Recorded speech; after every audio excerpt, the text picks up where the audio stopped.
Miguel sat in the padded pew of the sanctuary, listening to the gentle hum of the air conditioning unit. He was a 30-year-old Mexican-American man who had spent his entire life within the comfortable, unchallenging walls of this modern congregation. The church was wealthy, boasting high-definition screens and a professional band, but it lacked spiritual fire. It was a classic Laodicean environment, perfectly designed to lull the attendees into a deep, unshakable sleep. The sermons were motivational speeches, devoid of rigorous biblical examination. People came, felt good about themselves, and left without any real transformation or understanding of the times they were living in. Miguel had always felt a subtle emptiness here, a nagging sensation that critical truths were being ignored in favor of building a massive, complacent audience. One brisk Sunday morning, Pastor Craig approached Miguel after the service. Craig was a charismatic man with a polished smile and an expensive suit. He patted Miguel on the back and offered him a prestigious assignment. The leadership wanted Miguel to teach a special evening class on Bible prophecy. They handed him a thick binder of sanctioned denominational material. It was an impressive-looking curriculum, complete with glossy charts and carefully curated talking points. Craig emphasized that Miguel was to follow the binder exactly. The goal, Craig explained, was to assure the congregation that they were perfectly safe and that the future held nothing but a smooth transition into heavenly rewards. Miguel accepted the binder, feeling a brief surge of pride. He had always been a diligent student, and he looked forward to digging into the scriptures. That evening, Miguel sat at his small kitchen table and opened the binder. He cross-referenced the sanctioned material with his own Bible. Almost immediately, he noticed glaring omissions. The denominational text skipped over difficult passages and ignored the profound warnings scattered throughout the prophetic books. Feeling restless, Miguel closed the binder and opened his laptop. He decided to look outside the approved curriculum. He began researching historical timelines and independent theological studies. As he read, the comfortable illusion of his church began to fracture. He stumbled upon the concept of the time of the end, a critical period that began in the year 1844. This was not a vague future event, but a present reality. The texts he uncovered painted a vastly different picture of modern history than what Pastor Craig preached from the pulpit. According to these alternative studies, the year 1844 marked a massive shift. It was the rise of the spiritual king of the South, heavily associated with atheism, communism, materialism, and secular humanism. Miguel read about the relentless decline in biblical truth and the rise of a general spiritual complacency that gripped the modern world. The prophecy of Daniel 11:40 clicked into place with startling clarity. The king of the South was pushing against the established order, ushering in an era of unprecedented deception. As Miguel kept reading, he realized that very few people were actually following the raw, unfiltered truth of the Bible. The vast majority of organized Christian churches were fast asleep, singing the Laodicean lullaby, utterly failing to warn anyone of the coming destruction. The responsibility he held for the upcoming class suddenly felt heavy, dangerous, and overwhelmingly urgent. Miguel spent the next several days completely absorbed in his independent research. He barely slept, fueled by a mixture of anxiety and revelation. He read 2 Timothy chapter 4, verses 3 and 4, which perfectly described the spiritual complacency he witnessed every week in his own church. People were turning their ears away from the truth and turning aside to myths. He read Hosea chapter 4, verse 6, and the words struck him like a physical blow. "My people are destroyed for lack of knowledge."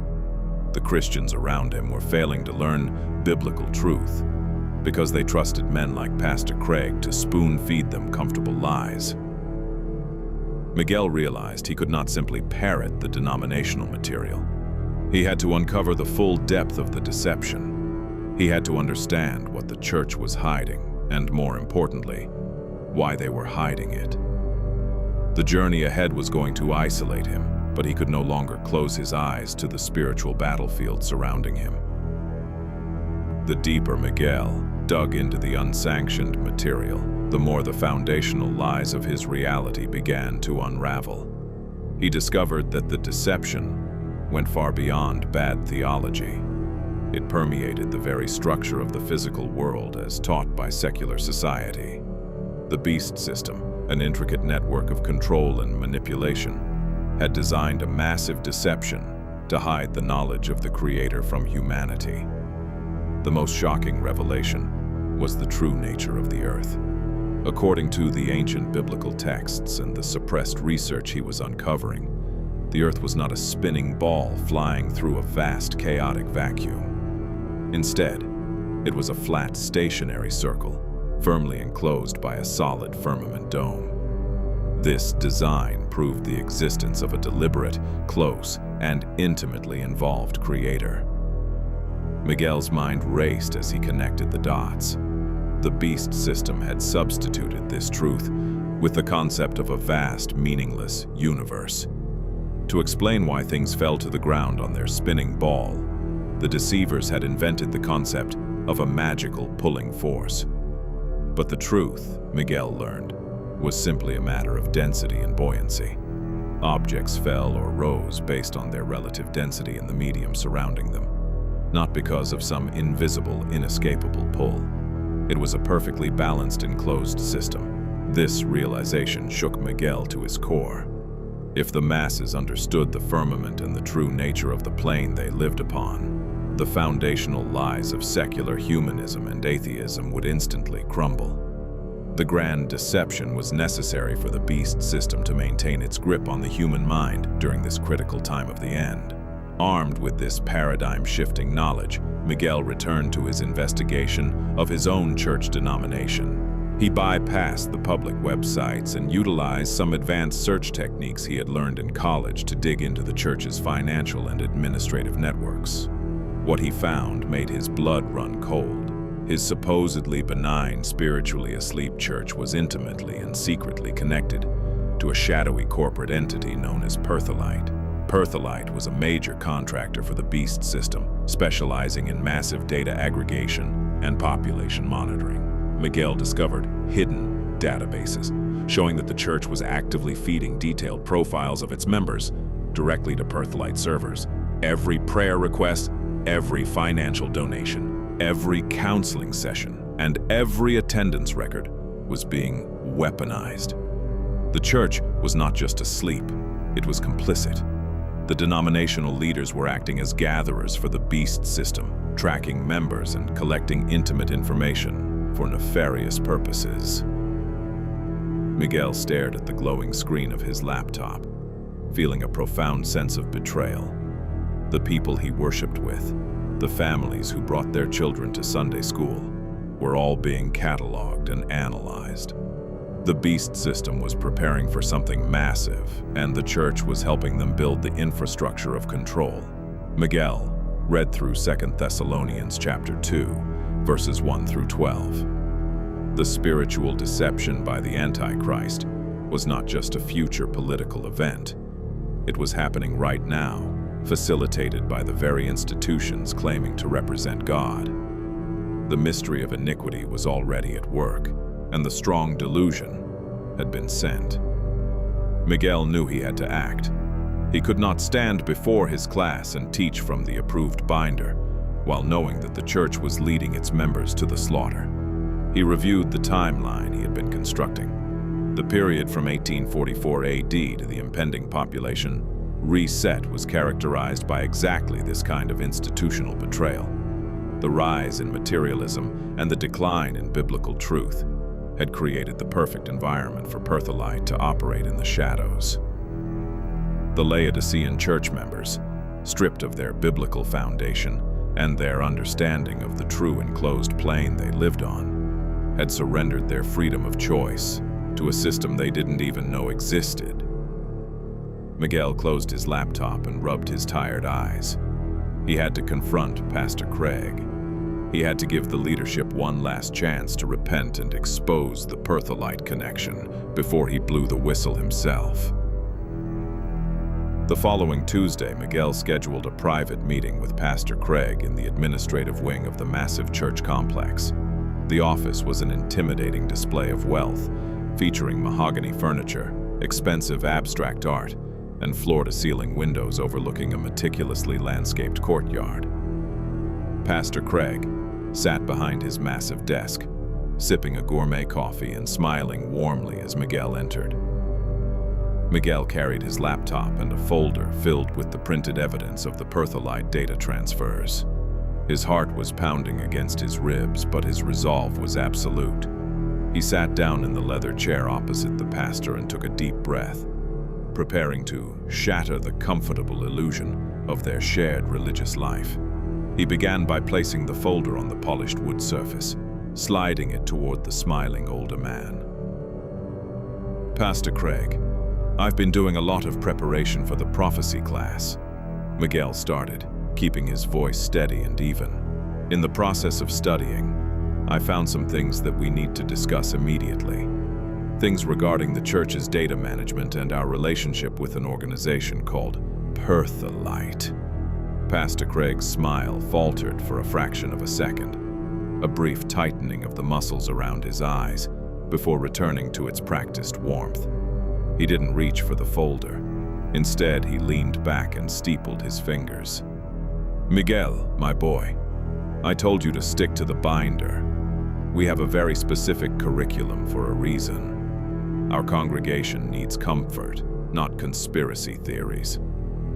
Miguel shook his head and opened the folder himself, displaying the spreadsheets and data transfer logs.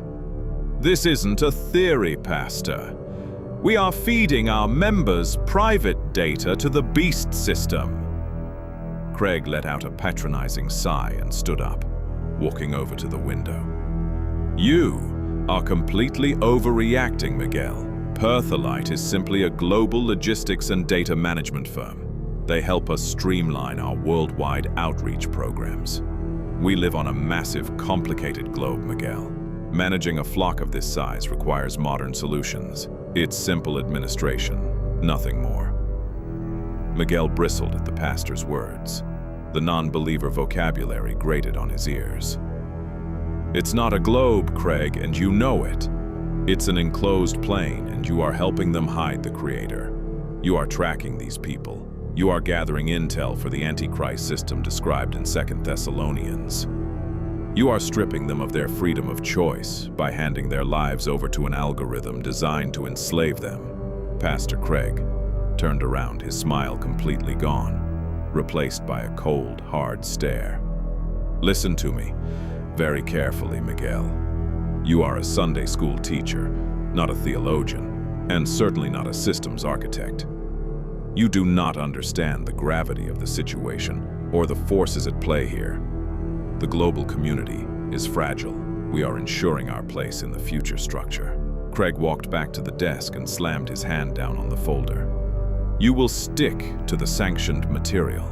You will teach the binder exactly as it is written. If you breathe a word of this flat earth nonsense or this Perthelite paranoia to the class, you will be removed from this church so fast your head will spin. Do I make myself absolutely clear? The threat hung in the air, heavy and undeniable. The Laodicean mask had slipped, revealing the wolf beneath." Miguel looked at the pastor, seeing the man truly for the first time. There was no spiritual light in Craig's eyes, only the cold calculation of a middle manager in the beast system's hierarchy. Miguel slowly reached out, closed the folder, and pulled it back toward his chest. He stood up, towering slightly over the older man. "You are fulfilling prophecy, Pastor. Matthew 24, verse 5. You are the deception. You are the false Christ, leading them astray." Miguel turned and walked toward the door. "I will teach the class, Craig, but I will not teach your lies." He walked out of the office, his mind racing with the consequences of his defiance. He had drawn a line in the sand. He was no longer just a member of a congregation. He was a watchman on the wall, and the enemy was already inside the gates. The night of the presentation arrived, carrying a thick, oppressive atmosphere. The classroom was packed. Over 50 church members sat in the rows of folding chairs, their Bibles open, pens ready, entirely unaware of the spiritual warfare about to unfold. Miguel stood at the front of the room, behind a simple wooden podium. The sanctioned binder sat closed and pushed to the far corner of the stand.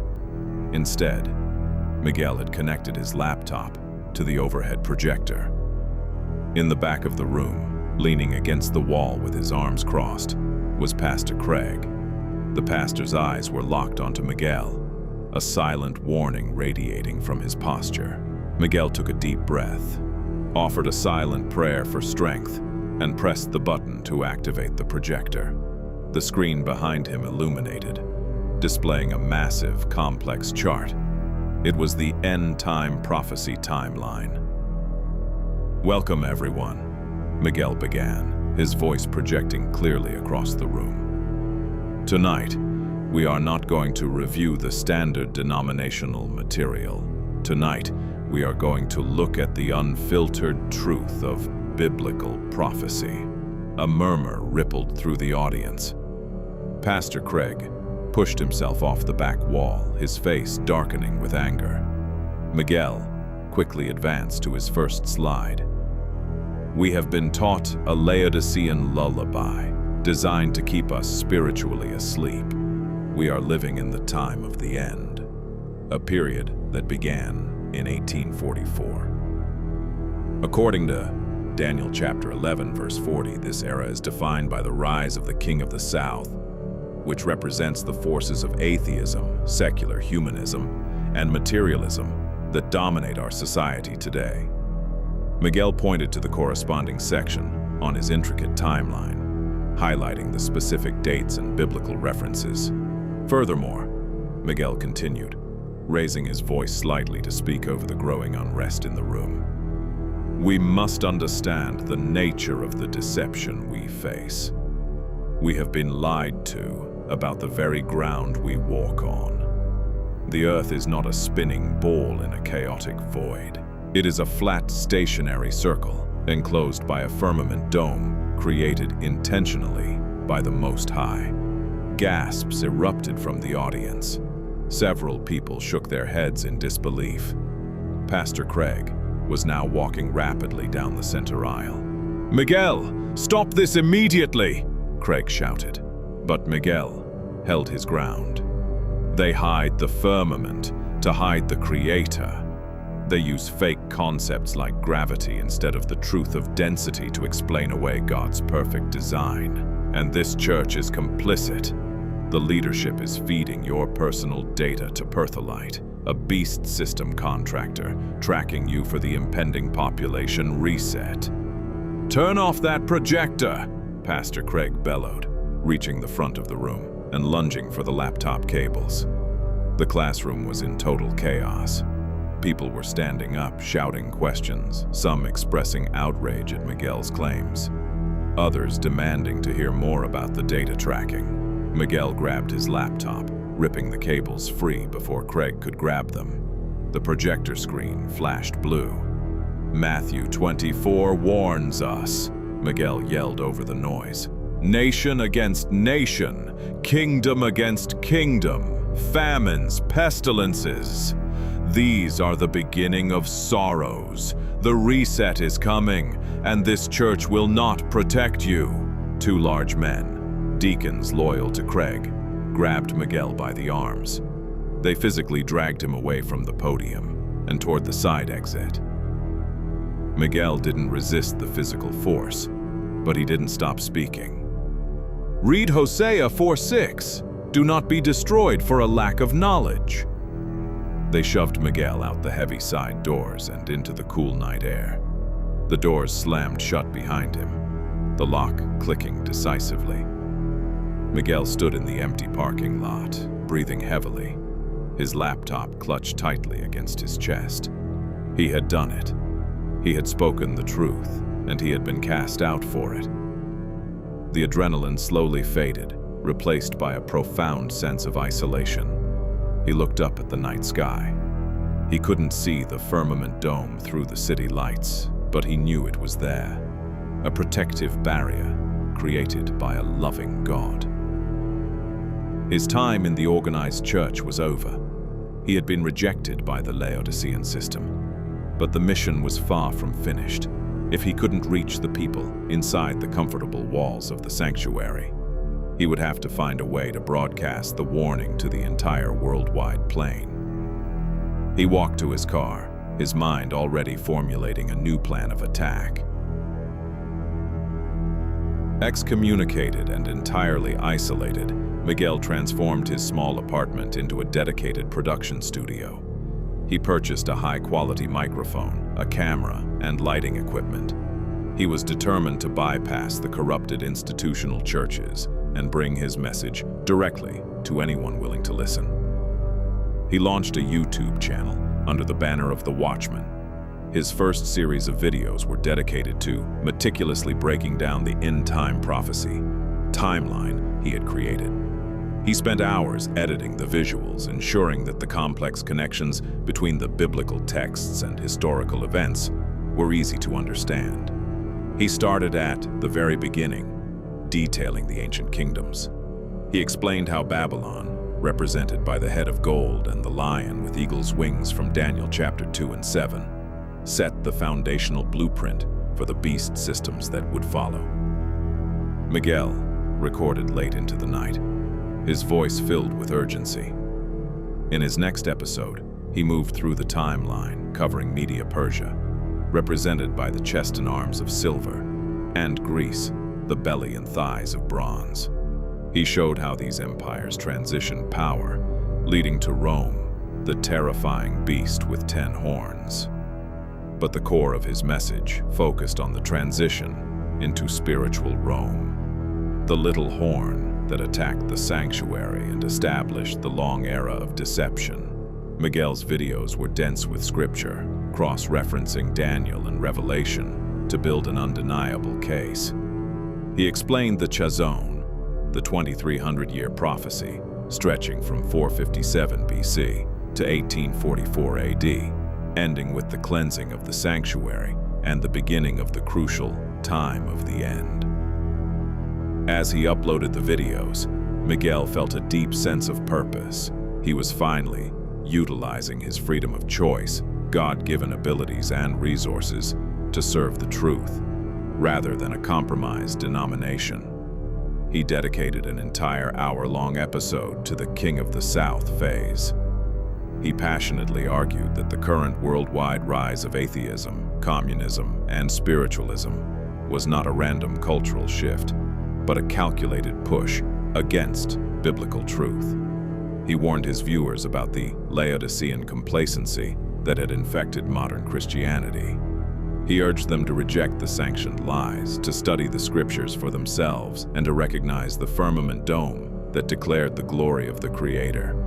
To his surprise, the channel began to gain traction quickly.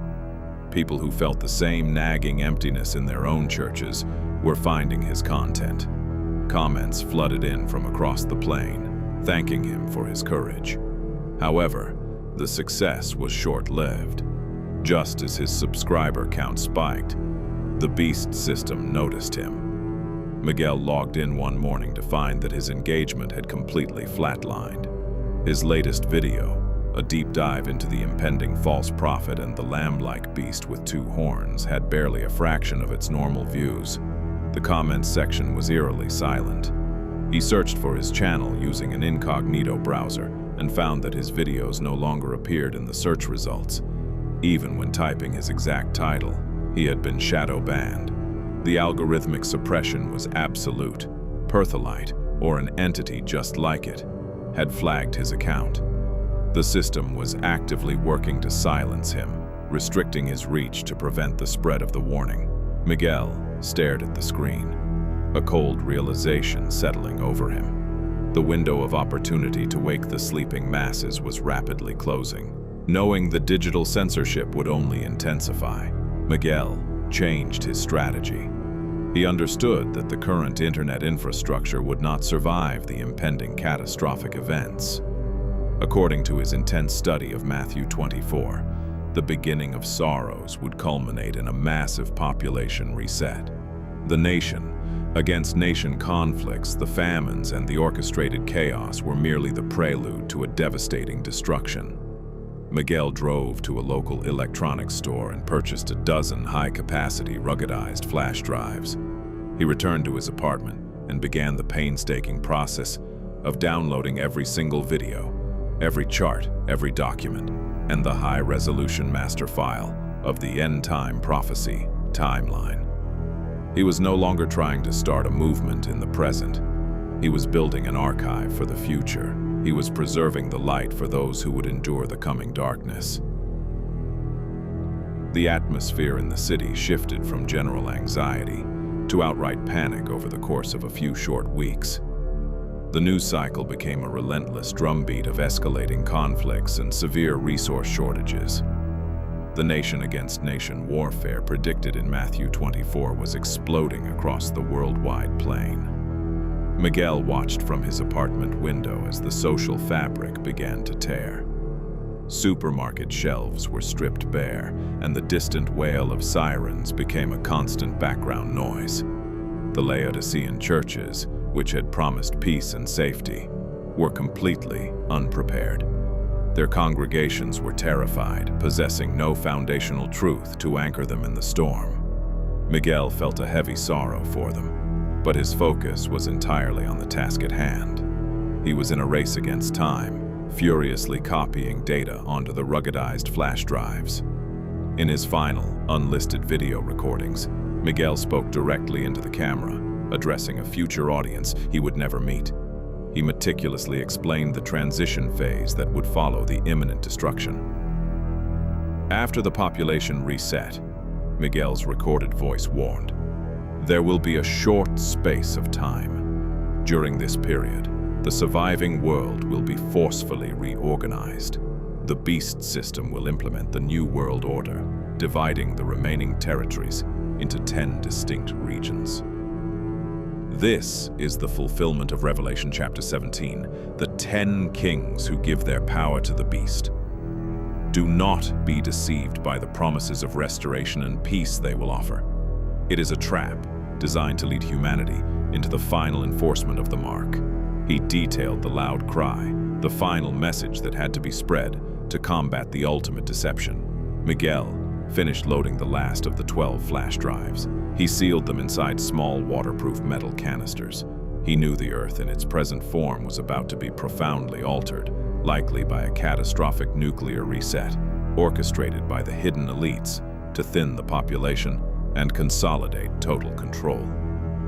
He had to hide the drives in locations that might survive the initial blasts and the ensuing societal collapse.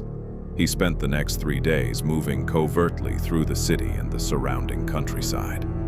He buried canisters in deep rocky crevices, sealed them inside the reinforced concrete walls of abandoned industrial basements, and hid them beneath the roots of massive, ancient trees.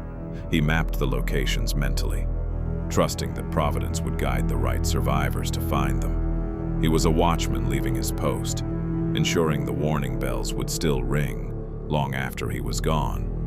On the evening of the 4th day, the emergency broadcast system activated, emitting a shrill, terrifying tone that cut through the silence of his apartment. Miguel didn't need to look at his phone to know what it meant. The final phase of the transition had begun. He walked calmly to his window and looked out toward the horizon. The sky, normally dark and quiet, was suddenly illuminated by brilliant, unnatural flashes of light. The ground trembled violently, the density of the earth shuddering under the immense power of the unleashed weapons. The population reset was no longer a prophecy on a chart. It was happening right in front of him. Miguel felt no fear, only a profound sense of peace. He had done everything in his power. He closed his eyes and began to pray, committing his spirit to the Creator as the deafening roar of destruction swept across the city, instantly vaporizing the old world and plunging the plane into silence. The ash fell like gray snow, coating the ruins of the shattered city in a thick, suffocating blanket. The nuclear reset had been thorough, devastating the populations and entirely erasing the fragile infrastructure of the previous era. The sky above was permanently stained a bruised, muddy violet, the firmament dome obscured by the atmospheric fallout. In the desolate outskirts of what used to be a major metropolitan center, a lone figure picked her way through the twisted steel and pulverized concrete. Her name was Lynn. She was a 25-year-old Asian woman, born just before the old world ended. Her childhood memories nothing more than fragmented images of a comfortable life that felt like a dream. Now she was a scavenger, a survivor navigating the brutal reality of the short space period. The beast system had indeed survived, retreating to fortified bunkers while the surface burned, and was now rapidly establishing the 10 regions of the New World Order. Lynn wore a makeshift respirator and heavy boots, her eyes constantly scanning the rubble for anything useful. Food was scarce, but technology was even rarer. The enforcers of the new regional government strictly controlled all electronics, hoarding information and punishing unauthorized possession. Despite the danger, Lynn scavenged for parts, possessing a natural talent for repairing broken devices. She sought truth in the mechanisms of the past. As she dug through the basement of a collapsed industrial building, her pry bar struck something metallic that didn't sound like structural debris. She cleared away the concrete dust and unearthed a small, heavily sealed waterproof canister. Her heart leaped. Items protected this carefully usually contained something valuable. She slipped the canister into her pack, covered her tracks, and began the long, dangerous trek back to her hidden shelter in the subterranean transit tunnels. Safe inside her dimly lit bunker, illuminated only by a jury-rigged battery lantern, Lynn cracked open the metal canister. Inside, nestled in protective foam, was a ruggedized flash drive.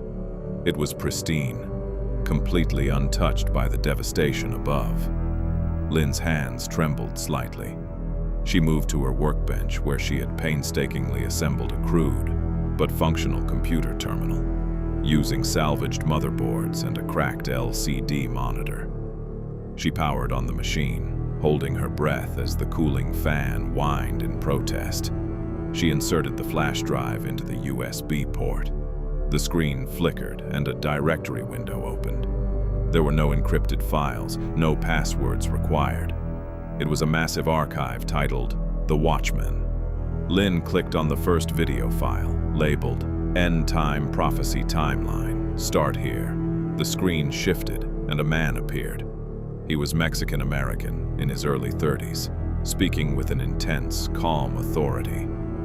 "If you are watching this," the man, Miguel, said, his voice echoing in the quiet bunker, "the population reset has occurred. The world you knew is gone. You are living in the short space before the final deception." Lynn leaned in, utterly captivated. For the next several hours, she sat completely still, absorbing the most profound and terrifying information she had ever encountered. Miguel broke down the history of the beast system, the Laodicean complacency of the past, and the truth about the flat, enclosed plane they lived on. He explained the density of objects, shattering the lies of gravity she had been taught by the new regional authorities. He mapped out the transition into the 10 kingdoms, a reality she was witnessing with her own eyes. As Lynn watched the final video, Miguel's urgent plea resonated deep within her soul. He spoke of the loud cry, the necessity of warning the remaining survivors about the mark of the beast and the deceptive promises of peace and safety offered by the Antichrist system. "Do not let the truth die in the dark," Miguel urged from the screen. "Exercise your freedom of choice. Be the watchman." The video ended, fading to black. Lynn sat back in her chair, the weight of the revelation pressing down on her. The spiritual darkness of her violent, broken world suddenly made sense. The regional enforcers weren't just rebuilding a government. They were setting the stage for the final spiritual war. Lynn looked at the flash drive, then at the timeline chart Miguel had left behind. She carefully copied the files to her secure local drive. A fierce, unyielding fire ignited in her heart. The old watchman had fallen, but his message had survived. Lynn stood up, preparing to carry the light forward into the darkness. Lynn spent the next month consumed by Miguel's archive. She watched the videos repeatedly, taking meticulous notes in a ragged, scavenged journal. The density of the information was staggering. Miguel had left no stone unturned. She studied the Chazon, the 2300-year prophecy, tracing the lineage of deception from Babylon straight through to her current devastated reality. The beast system, represented by the terrifying little horn and the lamb-like beast, was no longer a theoretical concept. It was the governing force, dictating her survival. The new regional leaders, appointed by the shadow authorities of Perthelite and the Central Command, were tightening their grip. They promised a utopian restoration, claiming they could engineer peace out of the nuclear ashes. But Lynn now knew this was the ultimate trap, the promise of peace and safety designed to usher in total enslavement. She realized that keeping this knowledge to herself was a violation of the Watchmen's calling. The scripture from Hosea, "My people are destroyed for lack of knowledge," haunted her waking hours. The survivors in the underground settlements were miserable, clinging to the false hope broadcast by the regional authorities. They needed the truth. Lynn began to devise a plan to share Miguel's timeline. She couldn't simply upload it to the newly established, heavily monitored regional intranet. The algorithmic control was far stricter than the shadow banning Miguel had faced.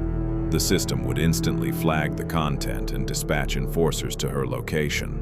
She needed to distribute the information organically, analog, moving, beneath the digital radar of the beast system. She decided to use the oldest method of communication, ink and paper. Lynn repurposed a broken dot matrix printer she had found in an old municipal building. She spent weeks gathering enough usable paper and rigging a power supply to run the machine smoothly. She distilled Miguel's massive, complex Endtime prophecy timeline into a series of clear, powerful pamphlets. She focused heavily on the immediate future, the deception of the 10 kingdoms, the nature of the enclosed firmament, and the critical warning against receiving the mark. She worked late into the night, the rhythmic clacking of the printer, the only sound in her bunker. She printed hundreds of copies, carefully binding them with salvaged wire. She was creating a physical manifestation of the loud cry, preparing to scatter the seeds of truth across the barren, terrified landscape of the New World. She knew the risk was immense, but her freedom of choice demanded action. Her first distribution run was terrifying. Lynn slipped out of her bunker, under the cover of the violent, ash-choked storms that frequently battered the surface. She moved through the crowded, desperate survivor camps, her face hidden beneath her heavy hood. She didn't hand the pamphlets directly to people. That would draw too much attention. Instead, she left them in areas where they would be found organically. She tucked them into the crevices of communal water stations, slipped them under the doors of the makeshift trading posts, and pinned them to the community bulletin boards, where the regional authorities posted their daily propaganda. She operated like a ghost, dropping the truth into the dark corners of the Laodicean survival camps. The next morning, she watched from a distance as a group of scavengers found one of her pamphlets. They huddled together, reading the timeline, their faces pale with shock and dawning comprehension. The awakening had begun. The distribution of the pamphlets caused an immediate, massive ripple effect throughout the local survivor settlements. The information contained in Miguel's timeline answered the terrifying questions that the regional authorities refused to address. People began to whisper about the firmament, questioning the official narrative of the nuclear reset and the benevolent intentions of the new 10-region government. The concept of the beast system resonated deeply with survivors who felt the crushing, restrictive density of the new laws. Small, secret gatherings formed in the darkest corners of the subterranean tunnels. People who had been spiritually asleep, traumatized by the destruction, were suddenly desperate for the biblical truth. Lynn continued her perilous work, printing more pamphlets and distributing them further afield, acting as the invisible catalyst for a rapidly growing underground resistance. The regional enforcers, heavily armed and absolutely loyal to the central command, were swift to react. They recognized the pamphlets as a highly dangerous intellectual contagion. The truths about the flat plane and the impending mark of the beast directly threatened their narrative of control. They launched aggressive sweeps through the survivor camps, tearing down the pamphlets and interrogating anyone suspected of reading them. The atmosphere grew incredibly tense. The authorities utilized advanced surveillance drones, relics from the old world that had survived the reset, to monitor the tunnels. Lynn had to adapt her tactics. She could no longer rely on random drops. She needed to organize. She began quietly identifying the natural leaders within the secret gatherings, individuals who demonstrated courage and a genuine hunger for the word. Lynn arranged a meeting with 3 of these leaders in a collapsed subway station far below the regular patrol routes. They sat in a circle around a single shielded candle.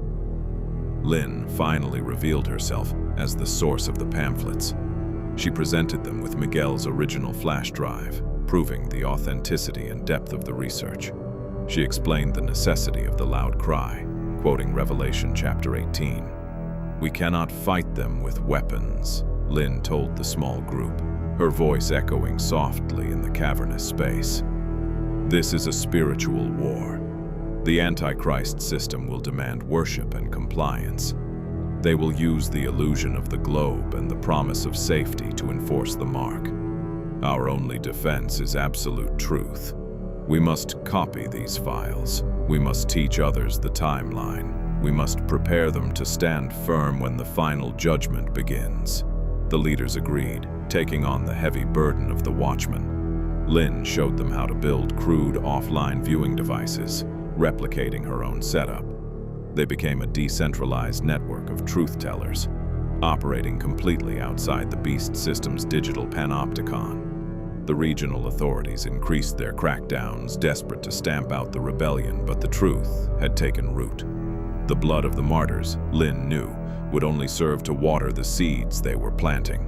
The Laodicean slumber had been violently broken in this small pocket of the worldwide plain. They were a fragile, hunted remnant, but they possessed the ultimate weapon against the deception. Miguel's sacrifice had not been in vain. The timeline was no longer just a chart. It was the battle plan for the final conflict of humanity. 6 months after Lynn discovered the flash drive, the regional enforcers finally tracked her down. The beast system had utilized a sophisticated network of informants and localized thermal scanners to locate the power signature of her printing operation. They struck her bunker in the dead of night, blowing the reinforced door off its hinges with a shaped charge. Heavily armored troops poured into the small space, their weapons raised. Lynn did not fight back. She had known this day was inevitable. She stood calmly by her workbench, her hands raised, her freedom of choice exercised to the very end. The commander of the raid, a brutal man fiercely loyal to the New World Order, smashed her computer terminal with the butt of his rifle and confiscated the master flash drive. They bound her hands and dragged her out into the harsh violet light of the ruined surface. They brought Lynn to a hastily constructed regional tribunal center. The authorities intended to make a massive, public spectacle of her execution, to terrify the awakened survivors back into submission. She was brought before a magistrate who spewed the rhetoric of the beast system, accusing her of inciting rebellion against the global restoration effort. The magistrate spoke of the necessity of unity on their fragile globe, demanding she renounce the flat earth lies and pledge loyalty to the regional coalition. Lynn stood tall, her spirit unbroken. She looked out at the crowds of survivors who had been forced to watch the trial. She recognized many faces from the underground gatherings. They were frightened, but she also saw quiet, hardened resolve in their eyes. "You cannot destroy the truth by destroying me," Lynn spoke, her voice surprisingly strong, carrying across the silent courtyard. "The time of the end is culminating exactly as it was written. Your 10 kingdoms are built on sound. Your promises of peace are the deception of the Antichrist. The firmament declares the glory of the Creator, and no amount of force can change the reality of this enclosed plane. The loud cry has been sounded." The magistrate, his face purple with rage, ordered her silenced. The enforcers stepped forward to carry out the sentence. Lynn closed her eyes, feeling the profound peace that Miguel must have felt in his final moments. She had run her race. She had passed the torch. The physical world faded away, replaced by the welcoming light of eternal judgment and restoration. In the days following Lynn's death, the regional authorities celebrated their victory, believing they had crushed the rebellion. But they were entirely wrong. The decentralized network Lynn had established sprang into high gear. Miguel's timeline and the essential biblical truths had already been copied onto dozens of hidden drives and translated into thousands of handwritten pages. The martyrdom of the new Watchmen acted as a powerful catalyst. The survivors, galvanized by her unyielding courage, spread the loud cry with unprecedented fervor. The truth of the prophecy burned fiercely in the spiritual darkness, illuminating the lies of the beast system. The final confrontation was rapidly approaching, but the remnant was ready, armed with the undeniable knowledge of the Creator and the prophetic timeline that guided their every step. The watchmen stood firm upon the wall, awaiting the final dawn.